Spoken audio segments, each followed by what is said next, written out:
Hi guys, here is my full day of workouts as a 37-year-old dietitian and a mom of two. Right now I'm not working out because I'm recovering from my abdominal hernia operation, so I need to take it easy. It's been just a week. I'm just slowly getting back to walking my 12,000 steps a day, and I will be probably running next week, but I'm not going back to the gym just yet. So this week of workouts is from 2 weeks ago, from before my hernia operation, and this is what I've been doing quite consistently for the last few months, and it's been working really great for me. So here we go. I run 3 to 4 times a week, and it's usually Saturday, Sunday, Wednesday, and then one other day in the morning. And I usually run 12 kilometers or 7.5 miles at the time. I know that loads of people hate running because I feel like they are going to die. But I think in order to start liking running, you actually need to give it a proper try. Like, actually learn how to run, do it for like a few weeks or a few months even, and then decide if you don't like it. Because any kind of cardiovascular activity is going to be great for your body, for longevity, for staying at a good weight, for cardiovascular health, obviously, but also for the skin, for everything. But I feel like running is just the most natural. Like, since forever, humans had to run, had to move from point A to B. There can be nothing more natural than that. They had to either run from something or after something. And I feel like everybody can run as long as you're fairly healthy. And I use my Garmin watch to see my stats. I like to challenge myself, and I like to do different running workouts. So I like to do longer, slower run. I like to do tempo runs, and then I like to do some intervals. And I'm also running in a hilly terrain, so sometimes I would do a lot of uphills. I really love running uphills because I can see how great it is for my body and how much it improves my cardiovascular system. Apparently, the higher VO2 max, the longer we live, and cardiovascular exercises are what improves our VO2 max. So this is really good to do. Another good thing about running is that you can do it outside, just seeing the grain of the grass and being out on the sun, obviously with sun protection because we don't want wrinkles and aging skin and skin cancer, etc. But getting the sun in your eyes, being outside, hearing the wind, being in nature, there aren't many things that are better for your mental health, trust me. Cardio exercises are also amazing for the skin because they're really good for circulation, and circulation improves the blood flow in the skin, so the skin gets better. The more we exercise, the more cardio we do. Injuries do happen in running, as in any sport. And the way I try to avoid injuries is, first of all, I avoid running on hard surfaces, so I mostly run in the forest, or if I'm running on the path, I try to run on the side of the path when it's a bit softer. And also, if I go for shorter run, I always wear barefoot shoes because barefoot shoes allow me to run in a more physiological way. They teach my feet how to actually put the feet properly as the nature intended on the ground, and the whole silhouette changes. And I can feel the more I run with barefoot shoes, the better my running technique and the fewer pains and injuries. I wouldn't take barefoot shoes for like a really long run just because it's a little bit uncomfortable to be all the time avoiding sharp stones and things like this, which you can really feel on your foot. But shorter runs, yeah, I always try to choose barefoot shoes for that. So that is my running, but any cardio would be good. Any cardio like swimming, bicycle, rowing, running, yeah, any cardio is good. So 3 times a week cardio, 3 to 4 times a week cardio.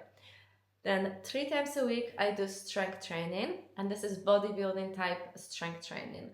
Why bodybuilding type? Because this is the most efficient for building strong muscles, for building muscle mass, and building strong bones, building bone mass.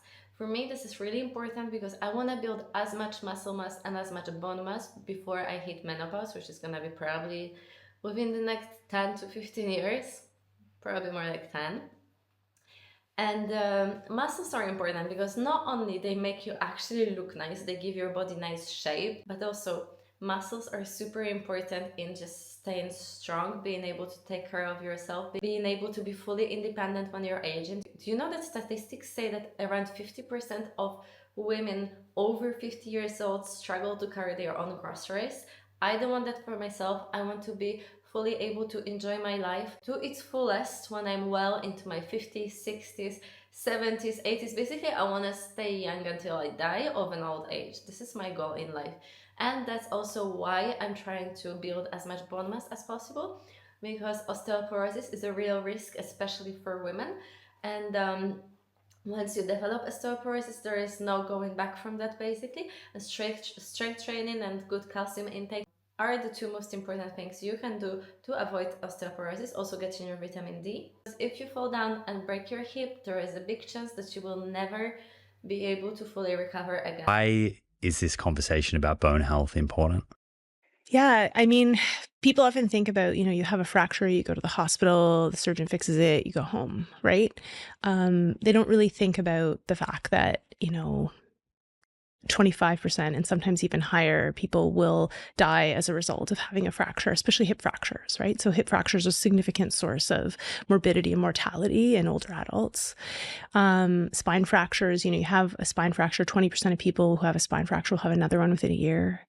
They can be very painful, and they can lead to chronic pain, which can then be quite debilitating. And later, once we hit menopause, building strong bones and building muscles is still possible, but it's harder because of all the hormonal changes that happen during menopause.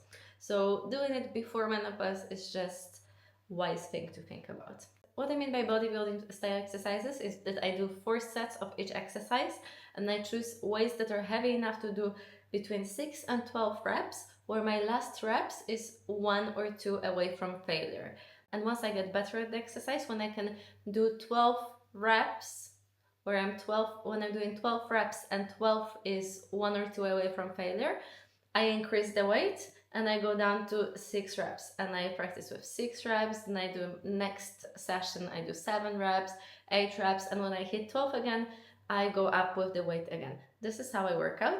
And I choose like basic exercises: pull-ups, bench press, low row, squats, lunges, different machines at the gym. I don't overcomplicate exercises. I choose basic exercises that are targeting the muscles that I want to work out. And then on top of that, 2 days a week, I do functional training, which for me is a lot of core exercises because my core is not the strongest. I also do ergo ski, I do a lot of squats, I do exercises that mimic real life movements like picking up something from the floor, hanging from a bar.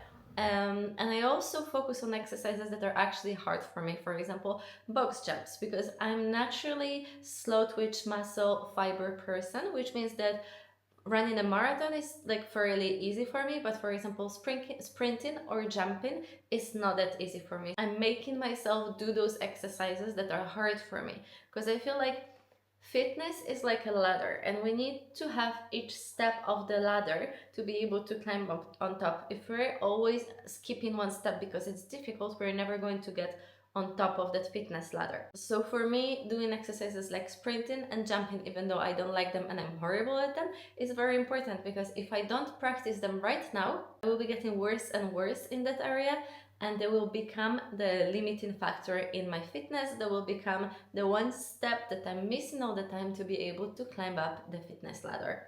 On top of all that, I also try to do mobility training and stretching at home. I don't do a lot of it. I do usually around 5 to 10 minutes every day before I go to sleep.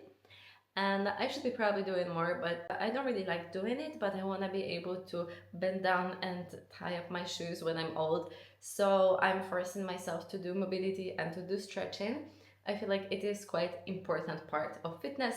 Again, stretching, mobility, there are also steps on the fitness ladder.